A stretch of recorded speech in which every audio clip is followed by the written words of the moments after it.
Hi, and welcome back to another episode of the Blue Honor Vlog. I'm author Kay Williams, author of Blue Honor, op-dec Operation Deceit, and the Trilogia Trilogy, a paranormal dark fantasy series. Today I want to talk a little bit about research and what you can do to sort of up your game on that, to make sure that you cover all of your bases and that you become the expert that you need to be in order to write what you're looking to write. One of my most popular series is how to write historical fiction and do research, etc. on that, and you can find that. I'll put links down below for you. One of the most useful things that I found, and I probably learned this from doing my master's degree, was to branch out beyond where you think you need to be studying. And you kind of have to be smart about that. I mean, obviously, like, in my case, if you're writing paranormal, you're not necessarily going to be studying automotive stuff, unless it happens to be Christine, right? So you kind of want to start making notes. What is it that I need to cover? What do I need to really think about in depth? And then you're going to want to read these books, at least read one of the books that you use for research from end to end. That will start sending you in directions, because it's going to get your brain thinking, and you need to do that. You need to research as thoroughly as possible, because when you start, you can't even really imagine where the book is going to take you, where the research even is going to take you. So I call it overstudying, deep study. And what you'll do is you'll read that book and you'll start getting, your directions.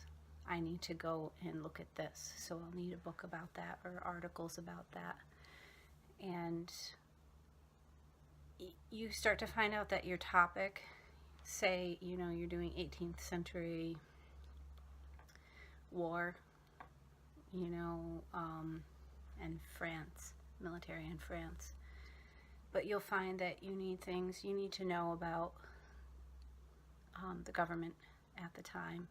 You'll need to know what was going on in the neighboring countries, because that influences a lot of what's going to be going on for your French characters, because that does have an impact. It is not like they were isolated. They're not islands unto themselves. So reaching beyond where you think you need to be, etc. For instance, doing Trilogia, I have a science background. I started out in biology, etc. So I had to take chemistry.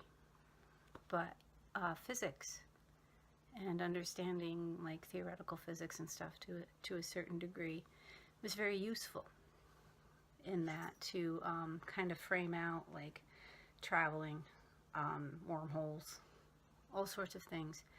And you might not see things specifically named and stuff in the book, but you can see where it's being pulled from. And that makes it much richer, so that your readers will sit there and feel like they're actually getting a full experience. And it does matter.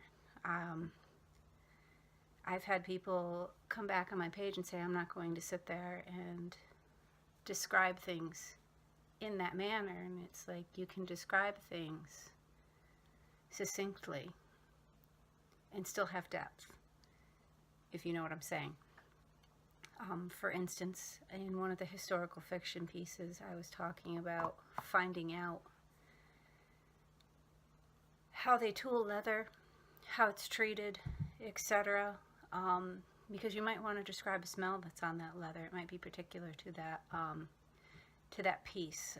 Say it's a leather handbag or something, or saddlebag, and it's key to something. So if for instance, you're doing like a mystery or whatever, and this doesn't smell like that saddlebag should. This has been created differently, and I know for a fact this is not the same saddlebag. So there, you know, you have a way to sit there and say this was faked or whatnot. And knowing those things gives you more opportunity to set things up. It gives you more realism if you're going for realism. It gives you options for your mystery or thriller. And even in dramas and fantasy and sci-fi, it helps you to think more clearly about what it is that you want to go into, what's believable. Because especially for fantasy, you need to suspend belief and get your readers beyond, wow, that's really out there. And the same can happen in science fiction, because you're talking about things that may not presently exist, and you might be predicting technologies, etc., that are going to take place. So you want them to kind of have evolved out of a normal trajectory and something that's actually plausible, that this could exist. So you'll have to research things in that area, such as weapons, you know, and get into physics. And if you want to do lasers, talk about, read a little bit up on lasers and stuff and how they behave, because a lot of it, you know, becomes nonsense, and your readers are like, this is so stupid, this is infantile, and they're gonna probably look at your work a little less seriously. And you certainly don't want that. You want them to be like, wow, this person really gets it, and I'm learning something here, without them feeling like they're actually learning something, because sometimes people won't pick up a book that's too, oh, this is teaching me something. I don't want that. I just want escapism. So you can have both sides. What else? So overstudying, I found, was very useful, because when I was reading these books, I would find out things that I didn't necessarily think of right away, and I'm like, oh yeah, that's right. Or things I did not know, and I'm like, that could throw a monkey wrench into where I'm going with this. And then you follow that out, and it actually doesn't, but it might give like this really interesting twist and stuff to your story, which you might really want to include, because that keeps the reader's interest. They like the twists and turns. And I think, like in op-dec, it's absolutely phenomenal that I was able to follow from, what was it, May 14th, 15th of 1942 until like June 6th. And those are actually historical dates. So you're with them through that short period of time, and the things that are happening happened. So these fictional characters are kind of like nested into the story, but the things that are happening around them are actually happening in historical terms. And people will feel immersed. I feel better immersed when a author has taken the time like that. And a lot of it came from being able to overstudy the topic of World War II in the European theater, and to figure out how this was done, etc.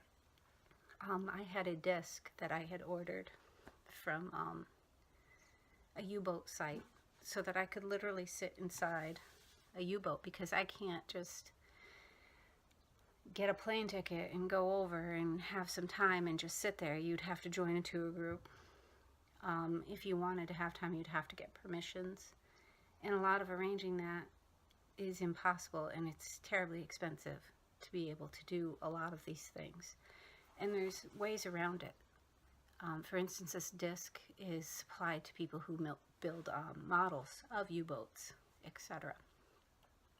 And they can be used by people who are writing about the history, like film, for instance. And you just go from there. I mean, that really is overstudying, because you get to learn every aspect of the U-boats, etc. And they included a disc with the German sea shanties on it, sung in German, obviously, and that was pretty interesting to listen to, because that's a cultural aspect and stuff, and it just kind of gets you in the mood and crosses you over into that, and you immerse yourself as well, and that helps your writing be immersive. So hopefully that helps you understand the concept of what you need to do for research, and what we call liberal studies. Actually, that's where I learned it for my master's degree. It's taking in different topic sections and bringing them in as they pertain to your specific topic. You know, it might be out like physics, the paranormal, historical, etc. And you just bring them in and inform your writing better. So hopefully that's helped you. Don't forget to subscribe below. Hit the little button. It takes 2 seconds. You can go out to my website, authorkwilliams.com, and subscribe to the blog. You'll get an update from me weekly with what articles I've written that week. And announcements of new releases. Book 2 of Triloquia is expected this summer. I'm just finishing up the cover, so prayers. I lost my cover designer last winter, so I needed to kind of backtrack and be able to rebuild from there. It happens. Be prepared, writers. Be prepared to lose. And working on the edit for book 3, so hopefully that will be on time for summer 2018. I will be back next month with another installment. Don't forget to send me your questions. You can leave them in the comments below. I do read them, and maybe I'll feature your question. All right, thank you.